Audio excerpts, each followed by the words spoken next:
বড়লেখার পরিচিত মুখ, যিনি এসপিটিভির কর্ণধার।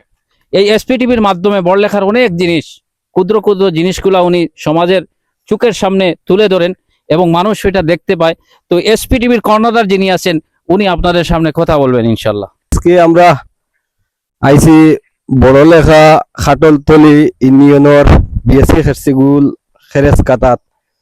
তো আমরা প্রায় 2-3 ঘন্টা আটিছি, আটার বাদে তো খেরেস কাতা পাইছি। অবশ্যই খুব ভালো লাগলো আইসি। আর আমরার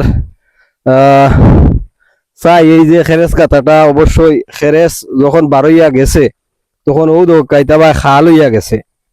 তো আমি দৃষ্টি আকর্ষণ করমু আমরা মিঠু বাইরে যে আপনি সংসদও মাতিছই, তো ওগু চেষ্টা করবা আপনি তুলার লাই যে ইনো খাল লাগাইলেও বুঝা যায় শব্দ করে, খেরেসর শব্দ করে। তো অবশ্যই ইনো খেরেসও আছে, পেট্রোল ডিজেল সবটাও মিলবো। তো ওগুতা তুললে এই এলাকার মানুষ কিছু উন্নতি হইব, অনেক কাজ কাম করতে পারবা। তো ধন্যবাদ, আমরা বিদায় নিলাম এসপিটিভি থেকে। দেখতে পাচ্ছেন যেখানে জিয়াউর রহমান সাহেবের পদদলিত হয়েছিল যে স্থানটি, বর্তমানে বেগম জিয়া চলে গেছেন। বর্তমানে উনাদের সন্তান, সুযোগ্য সন্তান তারেক রহমান বাংলাদেশের প্রেসিডেন্ট হয়েছেন। উনার দৃষ্টি আকর্ষণ করছি এবং দেখতে পাচ্ছেন আমরা সবাই দেখে হেঁটে হেঁটে আসছি।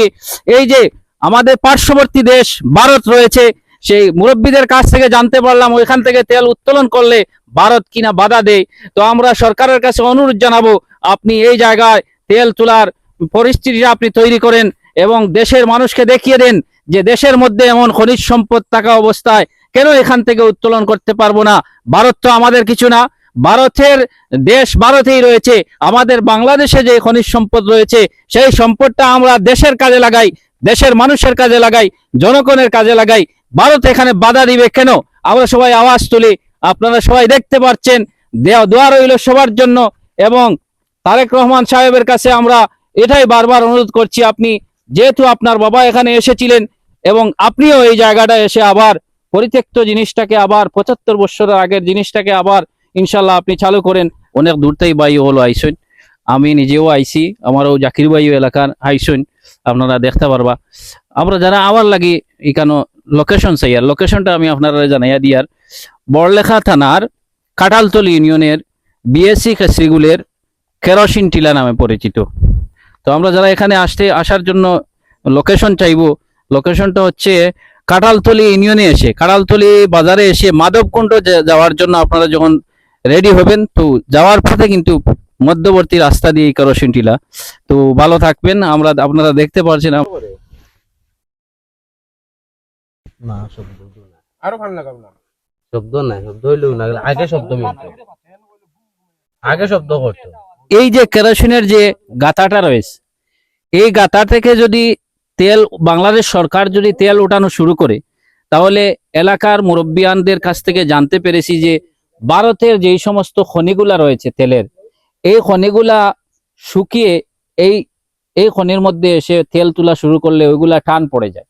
সেজন্য এই জায়গা থেকে তেল উত্তোলন করা শুরু করলে ভারত থেকে একটা বাধা চলে আসে, হুমকি চলে আসে।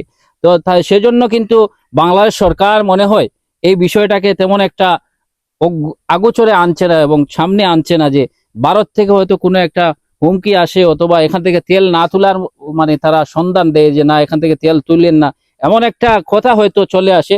না হলে আজকে 75 বছর হয়ে গেল বাংলাদেশের প্রেসিডেন্ট জিয়াউর রহমান সাহেব যেখানে এসেছিলেন, উনি এসে এই জিনিসটাকে বাংলাদেশের জন্য তৈরি করার চেষ্টা করেছিলেন। ওনার পদদলিত হয়েছে আজকে আমাদের কাঁঠালতলি ইউনিয়নের বিএসসি খেসরিগুলের কেরোসিন টিলা। কিন্তু কেন এই কেরোসিন টিলাটা, মানে কেরোসিনের জায়গা থেকে কেরোসিন তোলা হয় না? আজকে 75 বছর হয়ে গেল, পরিত্যক্ত অবস্থায় পড়া আছে। আমরা বাংলাদেশ সরকারের কাছে বিনীতভাবে আহ্বান জানাচ্ছি, বাংলাদেশের বেগম জিয়া যিনি ছিলেন, দীর্ঘদিন 3 বারের প্রধানমন্ত্রী ছিলেন, উনিও দুনিয়া ছেড়ে চলে গেছেন এবং তারেক রহমানের প্রিয় পিতাও দুনিয়া ছেড়ে চলে গেছেন। বর্তমানে ওনার সুযোগ্য সন্তান বাংলাদেশের প্রধানমন্ত্রী হিসাবে দায়িত্ব পালন করছেন। আমরা এই কথাই বলতে চাচ্ছি, এই 75 বছর আগের ইতিহাসটাকে একটাবার আপনারা আমলে আনেন এবং এই জায়গা থেকে যদি তেল উত্তোলন করা হয় তাহলে আমাদের দেশের জন্য অনেক ফায়দা হবে। দেশের মানুষের জন্য অনেক ফায়দা হবে এই আশা ব্যক্ত করছি।